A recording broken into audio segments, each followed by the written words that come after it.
Hello friends, ಎಲ್ಲರೂ ಹೇಗಿದ್ದೀರಾ? ನಾನಿವತ್ತು ಟೊಮೊಟೊ ಬಾತ್ ಮಾಡ್ತಾ ಇದ್ದೀನಿ. ಇದು ಈಸಿಯಾಗಿ ಮಾಡ್ಕೊಳ್ಳೋಂಥದ್ದು. ಅದಕ್ಕೆ ಏನೆಲ್ಲ ಪದಾರ್ಥ ಬೇಕು ಅಂತ ಒಮ್ಮೆ ನೋಡ್ಕೊಳ್ಳೋಣ. ನಾನು ಬೆಳ್ಳುಳ್ಳಿ, ಚಕ್ಕೆ, ಲವಂಗ, ಒಂದು ಫ್ಲವರ್ ತೊಗೊಂಡಿದ್ದೀನಿ, ಟೊಮೊಟೊ, ಶುಂಠಿ, ಪಲಾವ್ ಎಲೆ, ಹಸಿಮೆಣಸಿನ್ಕಾಯಿ, ಈರುಳ್ಳಿ ಮತ್ತು ಅಕ್ಕಿ ನಾನು 1.5 ಗ್ಲಾಸ್ಗೆ 3 ಗ್ಲಾಸ್ ನೀರು ಹಾಕಿ 10 ನಿಮಿಷ ನಾನು ನೀರಲ್ಲಿ ಇಟ್ಟಿದ್ದೀನಿ. ಮತ್ತು ಕಡಲೆಕಾಳು, ಖಾರಕ್ಕೆ ತಕ್ಕಂತೆ ನೀವು ಚಿಲ್ಲಿ ಪೌಡ್ರ್ ಹಾಕ್ಕೊಳ್ಳಿ, ಕೊತ್ತಂಬರಿ ಸೊಪ್ಪು, ರುಚಿಗೆ ತಕ್ಕಷ್ಟು ಉಪ್ಪು.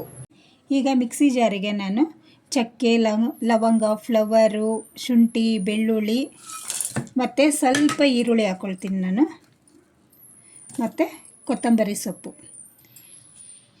ಇದಿಷ್ಟನ್ನು ಗ್ರೈಂಡ್ ಮಾಡ್ಕೊಳ್ತೀನಿ. ಈಗ ನಾನು ಸ್ವಲ್ಪ ನೀರು ಹಾಕ್ಕೊಂಡು ಗ್ರೈಂಡ್ ಮಾಡ್ಕೊಳ್ತೀನಿ ನಾನೀಗ.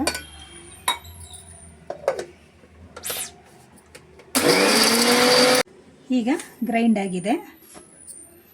ಈ ರೀತಿ ಪೇಸ್ಟ್ ಮಾಡ್ಕೊಳ್ಳಿ. ಈಗ ನಾನು ಪಲಾವ್ನ ಕುಕ್ಕರಲ್ಲಿ ಮಾಡ್ಕೊಳ್ತಾ ಇದ್ದೀನಿ. ಕುಕ್ಕರ್ಗೆ ಮೊದಲಿಗೆ ಎಣ್ಣೆ ಹಾಕ್ಕೊಳ್ತೀನಿ.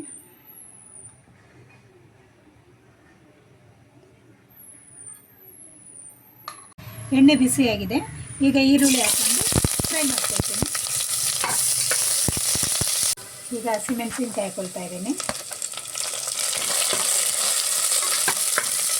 ನಂತರ ಟೊಮೊಟೊ ಹಾಕ್ಕೊಳ್ತಾ ಇದ್ದೀನಿ. ನಾನೀಗ ಟೊಮೊಟೊ ಹಾಕೊಂಡು ಚೆನ್ನಾಗಿ ಮಿಕ್ಸ್ ಮಾಡ್ಕೊಳ್ಳಿ. ಈಗ ಪಲಾವ್ ಎಲೆ ಹಾಕ್ಕೊಳ್ತೀನಿ ಮತ್ತು ಗ್ರೈಂಡ್ ಮಾಡಿರೋದನ್ನ ಈಗ ಹಾಕ್ಕೊಳ್ತೀನಿ.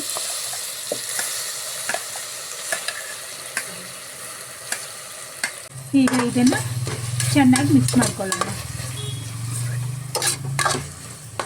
ಇದು ಎಲ್ಲ ಕಡೆ ಚೆನ್ನಾಗಿ ಫ್ರೈ ಮಾಡ್ಕೊಳ್ಳಿ. ಈಗ ಚೆನ್ನಾಗಿ ಫ್ರೈ ಆಗಿದೆ. ಈಗ ನಾನು ಕಡಲೆಕಾಳು ಹಾಕ್ಕೊಳ್ತೀನಿ.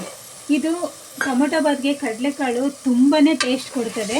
ನಾವು ಟೊಮೊಟೊ ಬಾತ್ ತಿನ್ನಬೇಕಾದ್ರೆ ಇದು ಕಡಲೆಕಾಳು ಸಿಗುತ್ತಲ್ಲ, ಇದು ತುಂಬಾ ರುಚಿ ಕೊಡ್ತದೆ. ನೀವೆಲ್ಲರೂ ಒಮ್ಮೆ ಇದನ್ನು ಹಾಕಿ ಟ್ರೈ ಮಾಡಿ. ನಾನು 1 ಸ್ಪೂನ್ ಚಿಲ್ಲಿ ಪೌಡ್ರ್ ಹಾಕ್ಕೊಳ್ತಾ ಇದ್ದೀನಿ. ಚಿಲ್ಲಿ ಪೌಡ್ರ್ ಹಾಕ್ಕೊಂಡು ಒಮ್ಮೆ ಚೆನ್ನಾಗಿ ಫ್ರೈ ಮಾಡ್ತೀನಿ. ಅಕ್ಕಿ ಮತ್ತು ನೀರು ಇಲ್ಲಿ ಹಾಕ್ಕೊಳ್ತೀನಿ. ನಾನು ಆಗಲೇ ಅಳತೆ ಮಾಡಿ ಇಟ್ಟಿದ್ದೆ ನಾನು. ಈಗ ಅಕ್ಕಿ ನೀರೆರಡು ಹಾಕ್ಕೊಂಡಿದ್ದೀನಿ. ಈಗ ಇದನ್ನು ಚೆನ್ನಾಗಿ ಮಿಕ್ಸ್ ಮಾಡ್ಕೊಳ್ಳೋಣ. ಈಗ ರುಚಿಗೆ ತಕ್ಕಷ್ಟು ಉಪ್ಪು ಹಾಕ್ಕೊಳ್ಳೋಣ. ಲಿಡ್ ಕ್ಲೋಸ್ ಮಾಡಿ 2 ವಿಷಲ್ ಮಾಡ್ಕೊಳ್ತೀನಿ ನಾನು.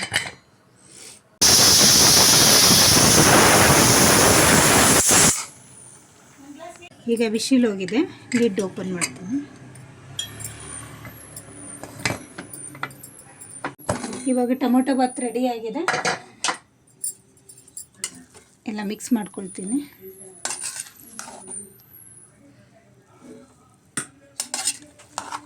ನನ್ನ ವಿಡಿಯೋ ಲೈಕ್ ಮಾಡಿ, ಶೇರ್ ಮಾಡಿ, ಸಬ್ಸ್ಕ್ರೈಬ್ ಮಾಡಿ. Thank you friends. ಧನ್ಯವಾದಗಳು.